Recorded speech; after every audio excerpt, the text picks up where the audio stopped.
Mga Mars, ayan, magprito tayo ng isda. Yung nakuha natin kay Mr. Bean. Ayan, ang dami kong pipritohin. Ayan. Favorite kasi yan, mga Mars. Tapos magsasabaw tayo. Ayan. Ang mantika ko ay used oil. Mga palangalawang gamit ko na ito. Sayang, di ba? Pag tinapon mo, ayan. Kasi ang kalan ko, mga Mars, libre. Di ba? Nakuha natin sa dami store. Libre lahat. Ayan. Ang saya talaga mamasura. Ayan. Ayan. Pati ang kawali natin ay libre. Ayan. Tingnan nyo. Ang galing ng kawali na ito, mga Mars. Ito ay hindi nainit. Hindi nainit yung hawakan. Kaya gustong gusto ko siya. Ayan. Luto na ang iba, mga Mars. Ito pa last bite. Tapos luto tayo ng sabaw. Kusi, diba? Ayan. Luto na lahat, mga Mars. Ngayon magluto na tayo ng sabaw. Ayan binawasan ko lang ng mantika yung kawali. Ginamit ko sa kawal. Pares ng kawali para yung ano niya, yung flavor ng isda ay manuot sa ating sabaw. So, pares ng kawali lang. Bawawasan lang natin ng ganito din ba kayo magluto, mga Mars, ng sinabawan ng isda. Kasi ganito talaga. Ayan,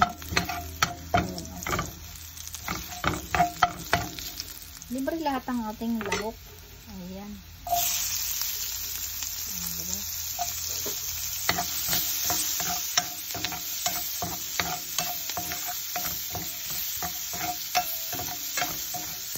Ang sarap nito. Maulan dito, mga Mars. Maulan ngayon. Dalawang araw nang umuulan. Kaya magsasabaw ako ngayon. Tapos ang kamatis ko, nabulok na yung kamatis na kuha ko kay Mr. Bean, yung kamatis na fresh.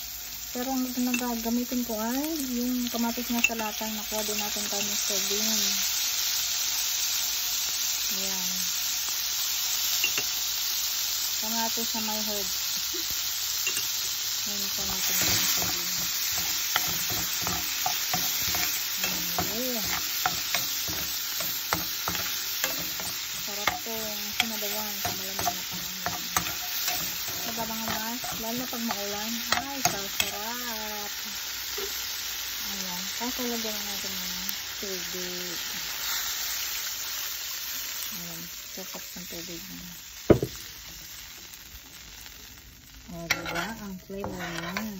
Ganito ang gusto kong outcome ng aking sinabawan. Ayan yung may mantika. Tapos yung mantika ay may flavor ng isda. Pinagprituhan ng isda. Ang sarap. Ayan, pakuluin natin. Lalagyan natin ng asin. Nalikunin ko ang asin. Ayan, lagyan ko ng paminta. Tapos ito ang asin.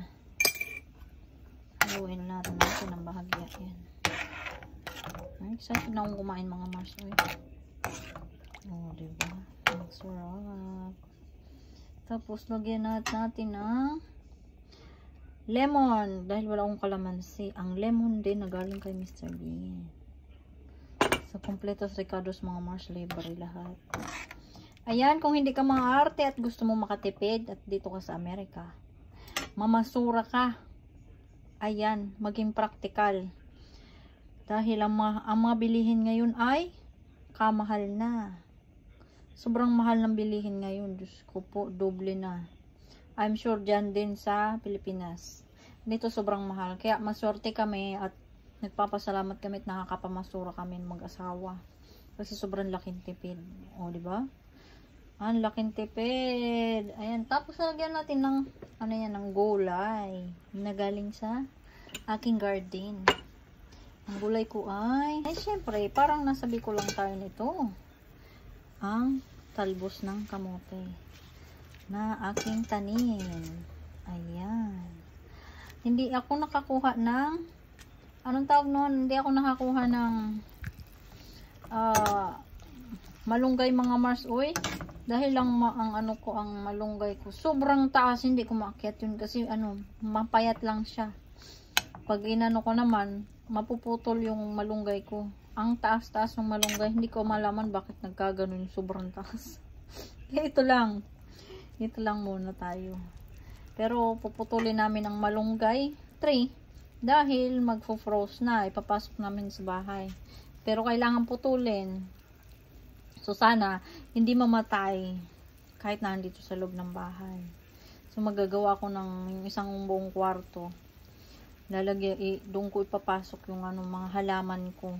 Kasi magpo-froze na. -1 sa Martes, mga Mars. O, diba? Bukas nga, naka 3 degree. So, sobrang lamig. Freeze. Magpo-frozen. Ayan, ang sarap na mga Mars. Excited na naman ako kumain. Uy. Kaya tumataba, puro kain ang alam eh. Diba mga Mars?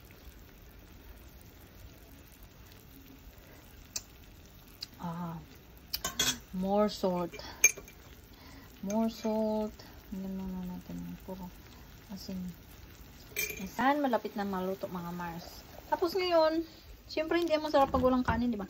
Tingnan nyo ang kanin ko. Itong bigas na ito ay, ang tawag nun, ang daming bugs ba? Ang daming, kinuto ba? Kinuto. Ngayon, ang ginawa ko ngayon, inugasan ko siya para mawala yung kuto. Tapos sinain ko lahat. Ayan, pinurosin ko ang kanin.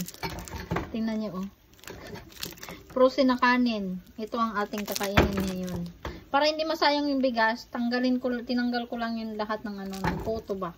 Tapos, sinain ko lahat. Grabe ang dami. Hindi ko alam. Siguro mga 2 kilo yata yun. Tapos, pinortion ko. Ayan. Tapos, freezer, diba? Hindi na sayang ang bigas. Ganun gawin natin mga Mars. Kasi ang kanin ay pwede pong i-freezer. Kung halimbawa, puno yung yung ref nyo, walang lagayan ng kung may mga leftover kayong kanin at tingin nyo mapapanis, ilagay nyo sa freezer. So, ayan. Ima-microwave lang natin ito. Ito na yung kanin mga Mars. Microwave ko. Ayan. Sulit na. Ayan. May kanin ka na instant.